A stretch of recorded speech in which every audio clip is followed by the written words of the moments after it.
Hello, I'm Smita Tharoor, and welcome to Stories of Unconscious Bias, a podcast where I ask guests from around the world to share their story and to reflect on their life experiences with unconscious bias. I hope you enjoy listening. They were recorded globally under COVID-19 lockdown conditions. Welcome, listeners. I'm very privileged to have a very interesting and unusual person to have a conversation on the unconscious bias. I'd like to introduce Nandita Das. Nandita is an actor and film director. She has acted in more than 40 films, both internationally and in India, in 10 different languages. She has also had her second directorial film, Manto, premiered in 2018 at the Cannes Film Festival. She was conferred the Knight of the Order of Arts and Letters by the French government, which is one of the highest honors the French give civilians, and was also the first Indian to be inducted into the Hall of Fame at the International Women's Forum. In 2014, she was selected as a World Yale Fellow. If that's not enough, Nandita is a strong advocate for social justice and human rights and has been passionately supporting the campaign against colour bias called Dark is Beautiful, which she then relaunched as India's Got Colour in 2019. And guess what? There's still more. She is now a writer, and her first book, Manto and I, chronicles her 6-year-long journey of making the film. And that's available if you want to buy it on Amazon, Flipkart, and if you're in India, in bookstores in India. Welcome, Nandita, and thank you so much for joining this conversation on the unconscious bias. Thank you, Smita. It's a pleasure. So, Nandita, tell me, unconscious bias, what do you understand by that? One, I think that we all have it. It's about how we see people and perceive reality. I think our worldview is shaped by values, perceptions, our assumptions, our expectations. And all of that are informed by our life experiences. So I think I would say unconscious bias, as the word suggests, are biases that we ourselves are not even aware of, but they do exist. Absolutely. You're so right. And it could be positive or it could be negative. And I love the fact that you talked about values and upbringing and so on, because Right. when I first started researching and working with the subject, I was looking back on my upbringing and I realized that I was very, very lucky because I was brought up with a strong sense of values, which was about acceptance and inclusivity and a very liberal sense of looking at the world, whether it was religion or race or caste Right. or any of the or gender for that matter, growing up in India. Mm. But Likewise. you just take it for granted, don't you? You don't think any differently. But tell me Because some more. that's your real, I mean, that's your natural self, right? That upbringing is your normal self. So even I had a similar upbringing. Both my parents, my father is a painter, my mother is a writer, and I and my brother, we grew up with so much of freedom, freedom to question, freedom to think, freedom to make choices. It was very inclusive, people of all kinds, types, across race, religion, country, gender. There were no judgments. We were only told that you choose your friends dependent on, how kind they are, how fun they are, how are they as human beings, and none of these other markers played any role.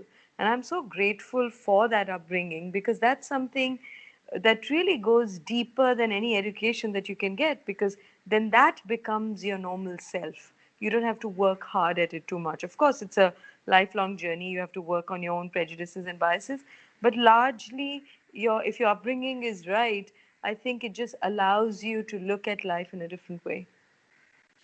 Gosh, yes, exactly. And we are lucky. You are lucky, and I'm lucky. Totally. Uh, No, I realize that and it's a when privilege. we're talking about freedom and privileges, we're not talking about wealth and travel or any of Not those at things. all. It is just No. good, strong values, and that's what I loved. Yeah. The choice of words that you said when you talked about how we perceive without realizing, and of course, so tell us a little bit more, Nandita. Share some stories with us on what that looked like and felt like. You mean in my childhood or Hmm. just over the Yeah, years? Well, in my Whenever, your childhood, choice. for once, like very late in life, I realized that men are expected, or at least in our kind of patriarchal, traditional society, the roles that are assigned to men and women are so stereotyped in some sense, right? I mean, we expect men to be the breadwinner, the woman to be the homemaker, and all of that. But as a child, my mother used to do a 9 to 5 job at National Book Trust. So she would go literally in the morning, come back in the evening, and my father would cook and clean, and I thought for recreation painted. So I had this complete role reversal for the longest time when I actually thought that's what fathers do, and this is what mothers do. Till of course the root shock came that mine was different, and usually it's just the opposite. So in some ways, I think that also was very important in the way I looked at gender roles, in the way my engagement with gender issues came in later. It was after I did my master's in social work and I was working with NGOs. But because I had already experienced this, there was no reason in my mind for me to stereotype how men should behave or how women should, and whether work is more connected to men, or earning wasn't the main thing. I mean, in our family, money and work were never really connected. We, in fact, almost thought that it's bad. Money is a bad word, that you're not supposed to work for money. And so the whole, I think that perception that you grow up with definitely creates the foundation of your perceptions going forward. Then, of course, you are introduced to so many different aspects in life, and slowly your biases do start coming out. You see other people's biases. That makes you also aware of your own biases, and then the more aware you are over the years, the more you catch yourself.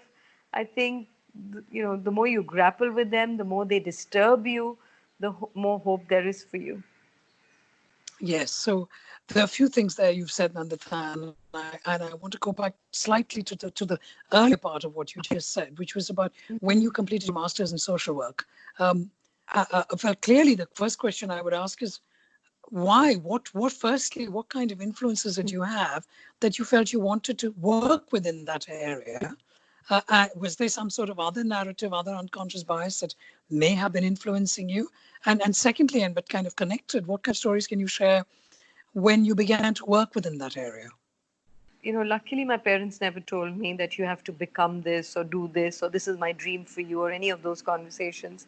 I did my bachelor's degree in geography, and my parents just asked me why geography, and I said, well, because I like the subject. And there wasn't a second question after that. I mean, what will you do with geography was never asked. Of course, every time I said that, others would always roll their eyes and say, geography? I mean, why would you even take that? And at the end of those 3 years, I didn't want to do geography anymore. So here I was, and by then I was quite disillusioned with also the educational system in college. I went to a very nice school. I had great memories of the school, but somehow in college I felt it sort of killed my interest in studies, and I said I don't want to study anymore. And my parents were kind of surprised. My father, I don't think, cared much about that, but my mother, who had done her MA in Sanskrit and PhD in scientific temper and in traditional folk art, etc., she said you must do a master's. And I said, well, I don't know what to do it in, because I know I don't want to do geography, but I don't know what else to do. So let me take a year off. So I took a year off and I taught in this lovely school called Rishi Valley in the south, which was started by J. Krishnamurti. So I wrote to them, and I just taught there for 4 months, one term, to the fifth grade. Pretty much everything except maths. I didn't feel equipped to do that.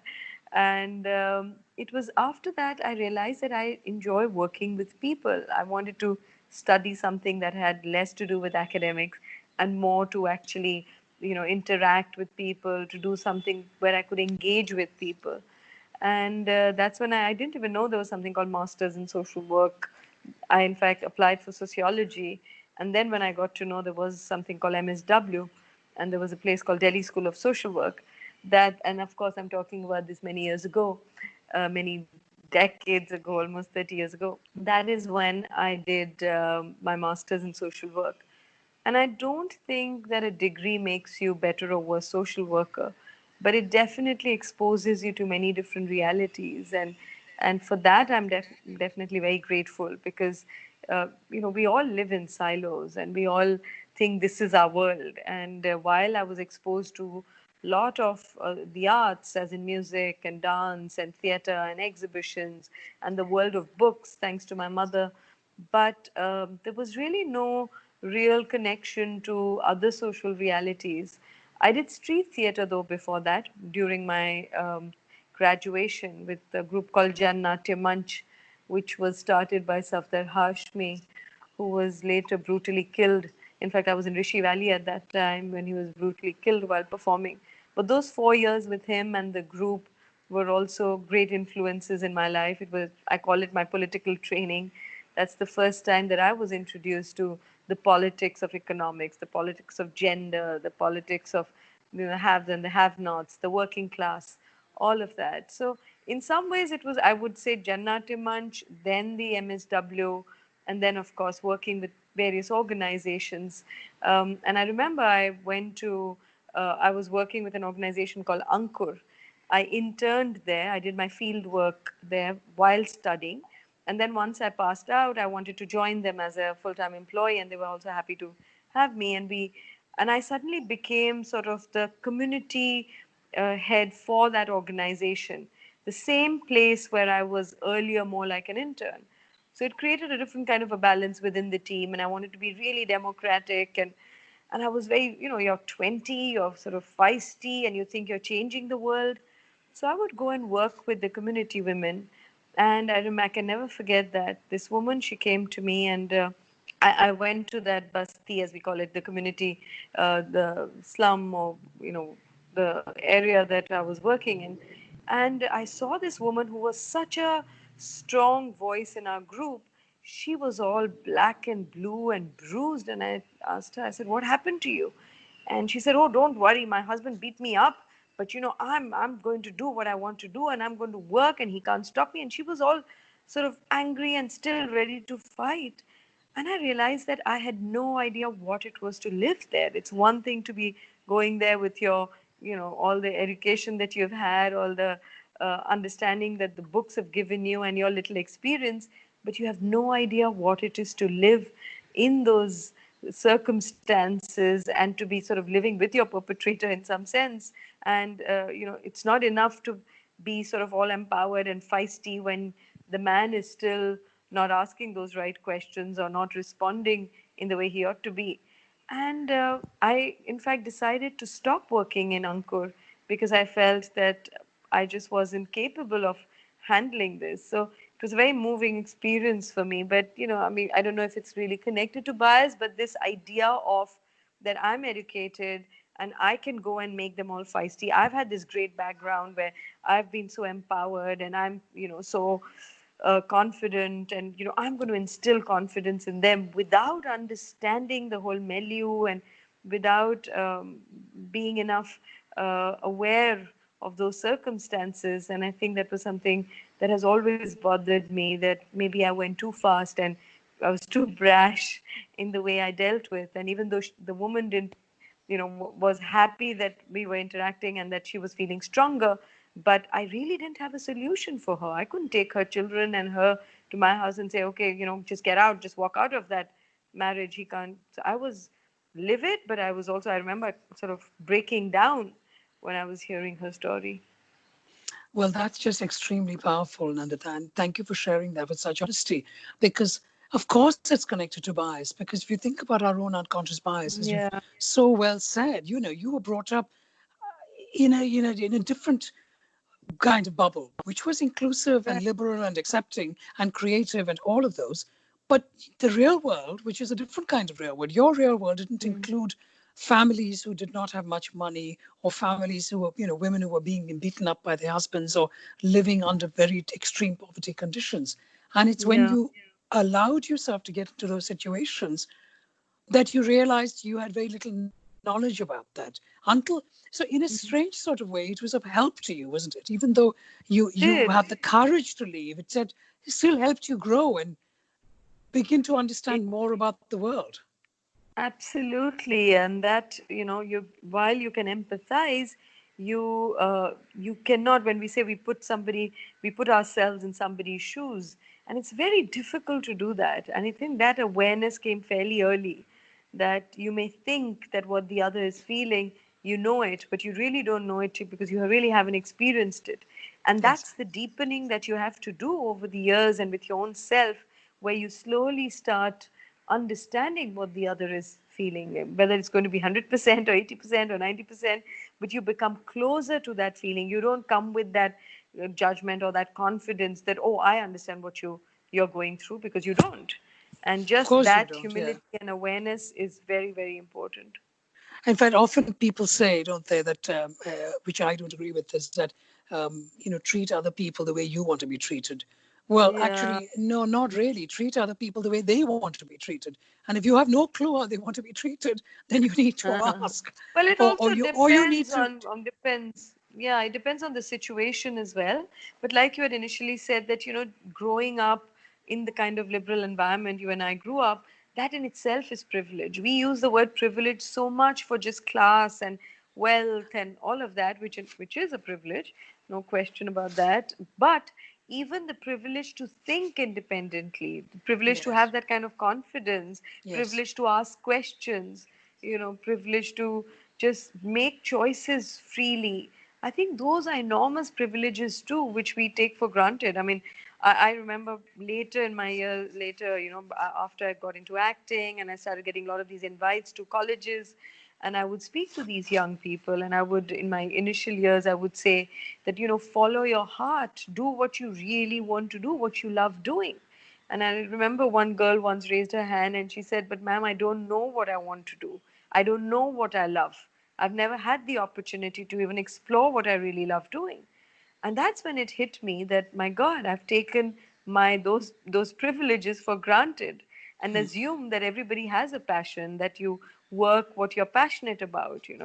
We used to think about, you do what you love and you love what you do, and that's so simple.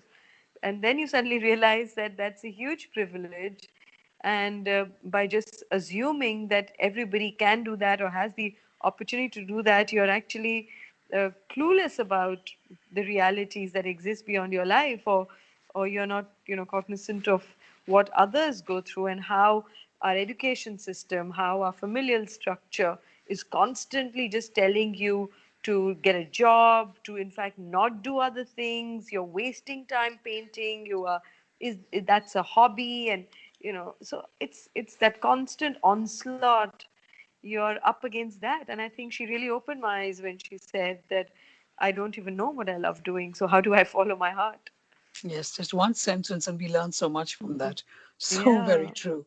And But that's why these things stay with you. The reason they come back, even in a conversation like this after so many years, is because you know that something shifted in you.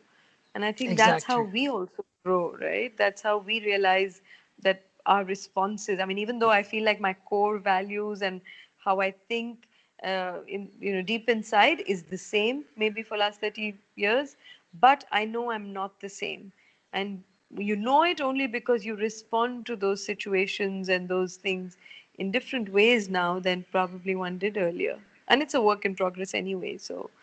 of course, exactly. But so you went from social work and then acting. Well, hello, what's the connection and why and how? I mean, yes, you No mentioned that you connection. no connection and you followed your heart. And I've seen you in many films, and and that's why I'm so excited to be able to have this conversation with you. Your early films, things like Fire and so on, and of course more recently as well. But acting and then directing. So tell us stories about those. Any kind of stories you might have learnt from or experienced in terms of unconscious bias, either from your side or from perhaps within the acting industry. So I got into acting completely by accident. I met Deepa Mehta through a friend, and I totally didn't want to act. Even when I was doing street theater, and Safdar would always tell me, "You should take acting seriously." And I would say, "No, it's just fun. I like doing it, but definitely not as a profession." And Fire, because it was my first film, at that time I didn't even know there was going to be a second film. So when people said, "Oh, you were so courageous to do that as a first film," I was like, I just did it because it was an interesting subject, something that even in my liberal family, we never really talked about homosexuality. There was no judgment. There were people of various sexual orientation that were part of our world, but we never really talked about it. So after I did the film, it was not even during the film that major changes happened or that I was dealing with, different feedback. It was after the film, there was a range of questions and comments that, I experienced both from the media, from audiences, from friends, family, from people loving the film to people hating it, to people just being uncomfortable with it. And I remember very early on when somebody would say, "Well, are you a lesbian?" And I would completely sort of, become very defensive and say, "No, I'm not. But why can't I, even as a straight person, do a role of a lesbian?" You never ask that when somebody does a different role of a queen or of a popper or whatever. Why am I being asked? And there was this discomfort I would feel like as if I had to tell that no, I'm not a lesbian. Today, if the same question was asked, I would be, totally relaxed and I would say that's none of your business. You are, whether I am or not is got nothing to do with my performance and the film. And, like sometimes even today people ask it, well, you're straight and why are you supporting these issues of homosexuality and, LGBTQ rights? And I say, well, because this is a human rights issue and I care about it as much as I don't have to be a lesbian to be supporting it. I'm a human being, and if people are being discriminated against, it's something that deeply bothers me. So there were a lot of these. I mean, I was shocked how much of these unconscious and conscious bias that came out during that time from the best of people, quote unquote, very liberal, modern, seemingly modern people who would completely be shocked that a film like Fire was had been shown or that I could act in it. I would be sitting on a flight where an unknown person, a stranger next to me, would say that I mean the film was interesting, but I don't think you've done something right by doing that film because you're going to make everyone lesbians. I was like, really? In 2 hours, I'm going to make everyone lesbians? By that logic, all our stories are about kings and queens, then there shouldn't be any lesbians and gays, if that's the only way people become. So at that time, I got really aware of this whole phenomena of othering, that how quick we are with our biases and prejudices, how quick we are with our judgments, how much we fear the unknown, how little do we know about the other. And so many of these issues that I still am engaged with and I feel passionately about, I feel the seeds of that was sown then. And thanks to Fire and the conversations and interactions that I had with various people after that, I think made a huge impact on me in the way I processed this whole phenomena of othering. The other big issue that again has come into my life by default is the bias against skin color. And growing up as a dark person in this country, there's no escape anyway. Like somebody or the other. Thankfully, my parents never talked about it. In fact, they never even talked about how I looked. Somehow, how you look was not really a point of conversation. Even if something like if you're looking nice, it was more about the sari and where it was, woven and things like that, but never really about how you look. So I was saved from that perception. But growing up as a dark person, there's always an aunt or a friend or somebody who's kind of telling you, oh, you should put turmeric on your face. Don't go out in the sun. Have you tried this cream? And, things like that.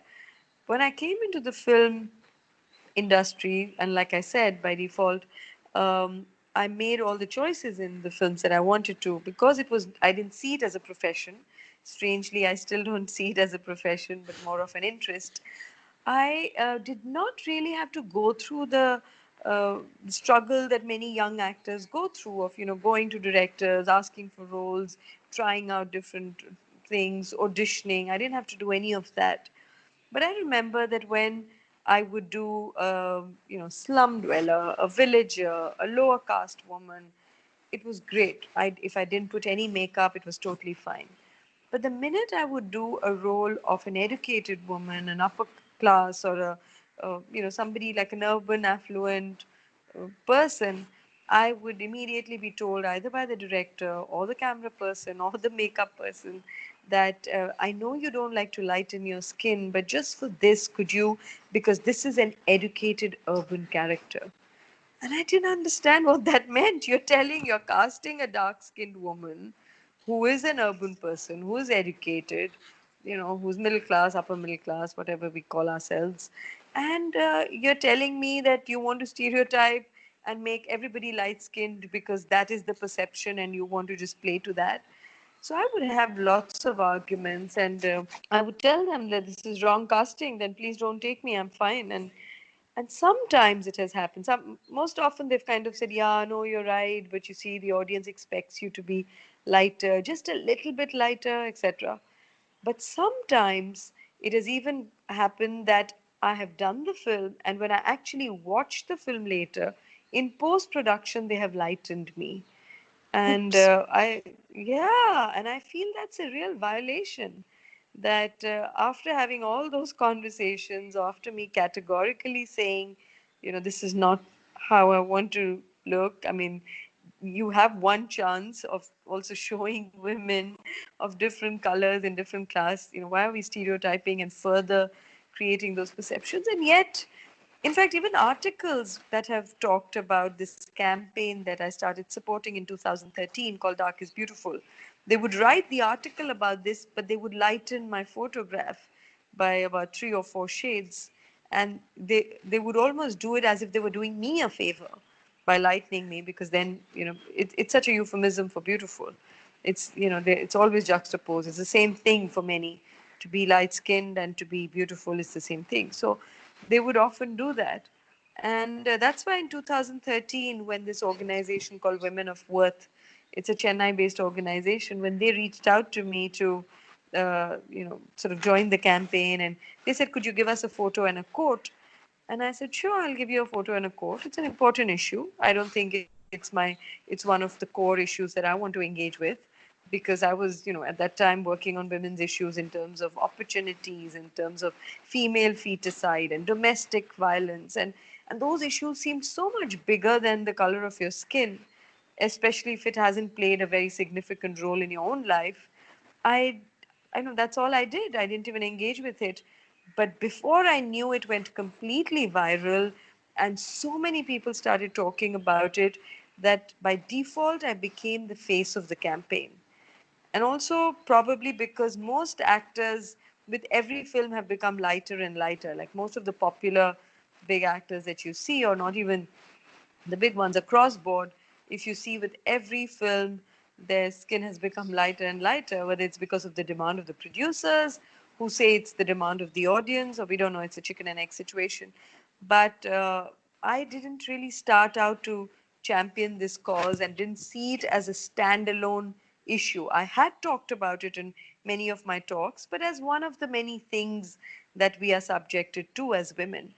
But I slowly started realizing that it totally merited a standalone attention, because so many young girls and women and even boys were suffering because of this very, very deep rooted bias.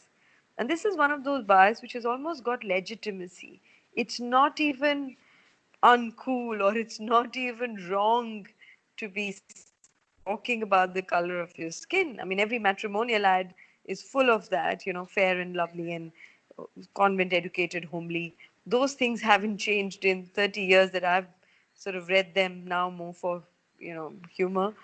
But it is such a deep bias, and people are so open about it, that my own awareness about it has grown so much more than I really began with. This is so important, Nandita, and I'm so grateful for you to share this, because things like the infanticide and women battering and all the other areas that are all extremely important and valuable for you to support. Um, there would be many people supporting it along with you, but something as simple as just color of skin, people don't even realize how much it affects the psyche of a human being, men and women, and thank you for sharing that, and how it In continues. Certainly in India alone, as an example, I mean, Yeah. for those of the listeners who are of Indian origin, or sorry, who are living in India, they may bank with a bank called ICICI Bank, as I do. And I remember, I'm talking about 2 years ago, I got an email from ICICI Bank during budget time talking about whatever they were talking about.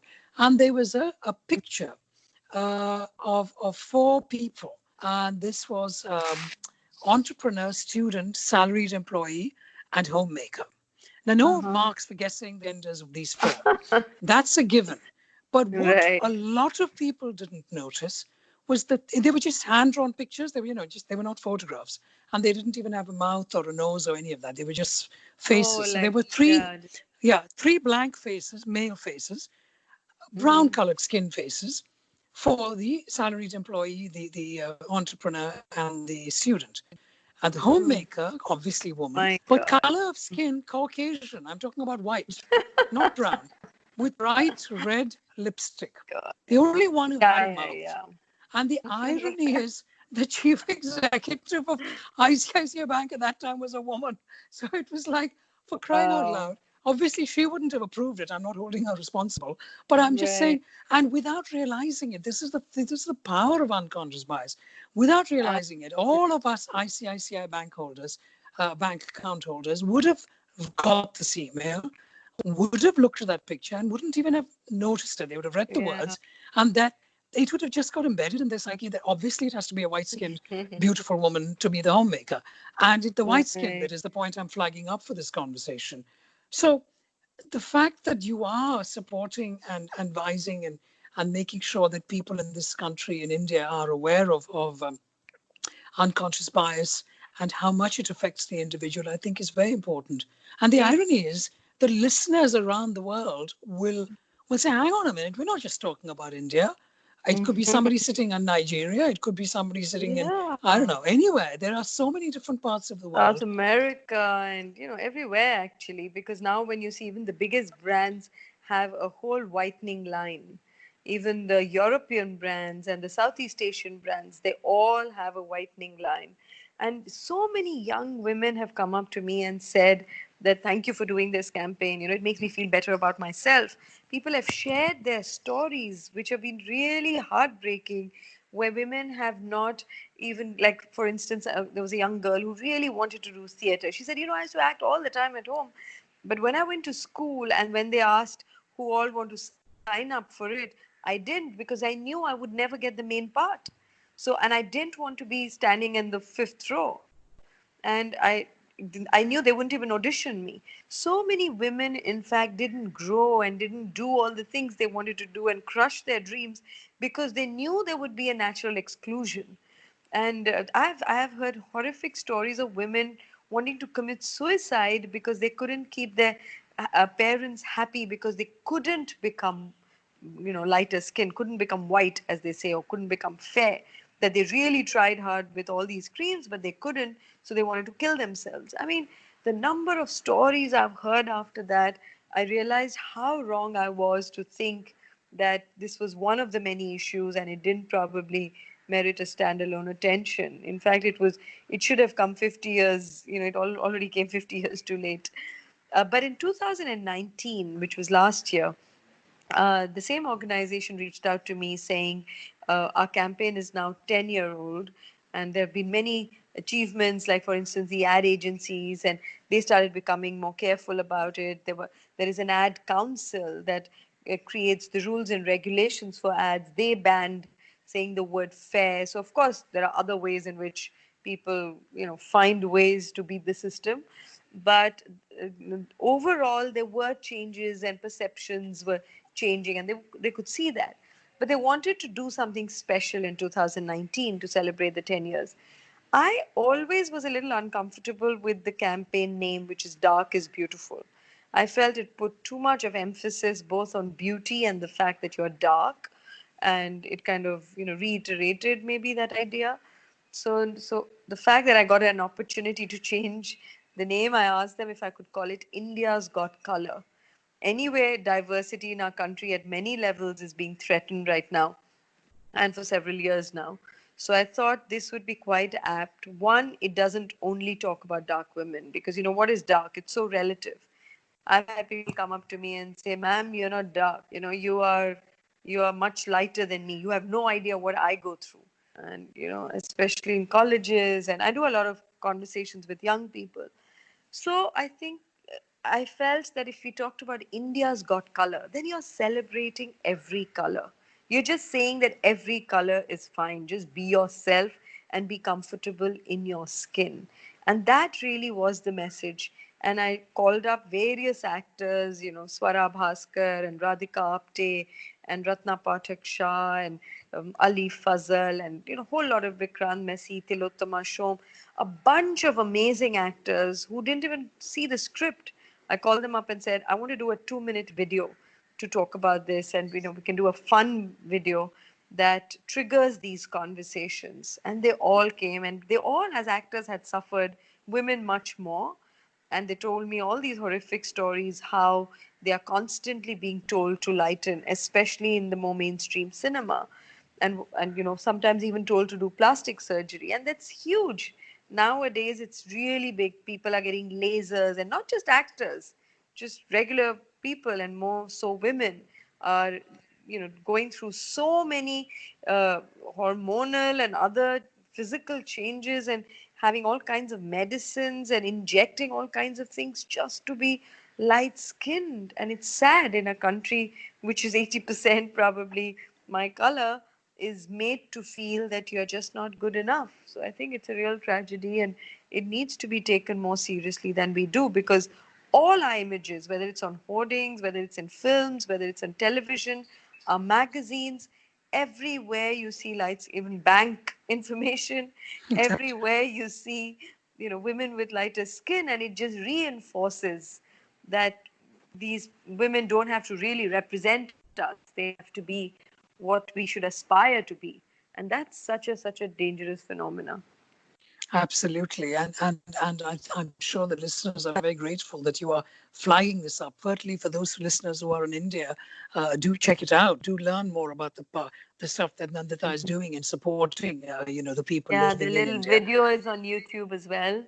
And That's you can look brilliant. up also Women of Worth, the Yeah, Chennai based organization, because they're doing a lot of educational work and other things, other campaigns. As part of the campaign, they're doing various activities to, uh, create more conversations around this. brilliant. So Nandita, top tips. What can you advise us? What kind of learning have you taken away from all these experiences? How do we manage our unconscious biases? I guess the fact it's unconscious, you can't specifically do anything when it pops up, but if we are more mindful, we will always be able to see it. Sometimes in the moment, and sometimes soon after, sometimes days after. But as long as we train our mind to be watchful and to be unsparing, we will become more aware. And the more aware you become, you slowly change it, because so much of it is just conditioning, and because it's unconscious, one doesn't realize it. You kind of, it just kicks in. It's like a knee-jerk reaction. But if you are mindful about it, if you talk about it with your friends, when you point out, because we are all able to see each other's biases, unconscious biases, very clearly. It's just that we don't see our own. So I think even in seeing others, like you've asked me what are mine, so when, some of it is like the corporate world.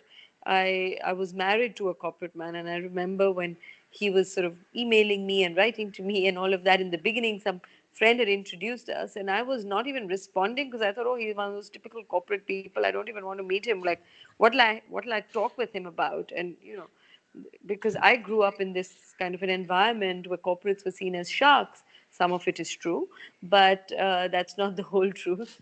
So to be able to see people as individuals is important.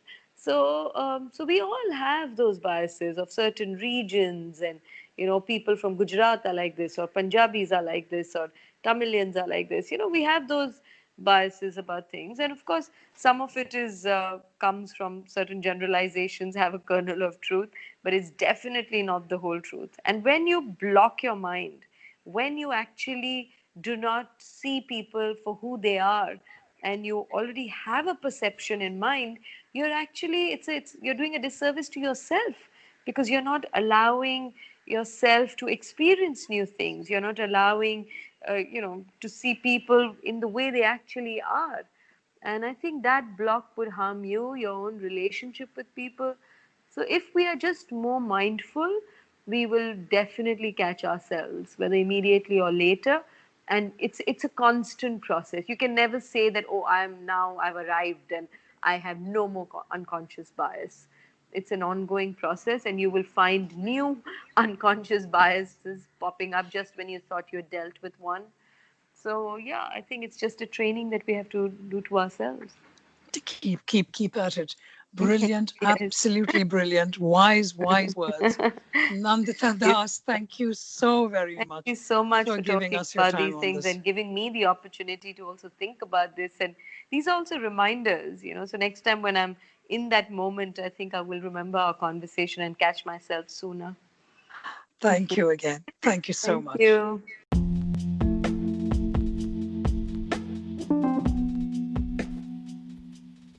Thank you for listening to Stories of Unconscious Bias with me, Smita Tharoor. Stay tuned for the next interview in a week's time. You can follow me on Instagram and Twitter for updates on my episodes at Smita Tharoor.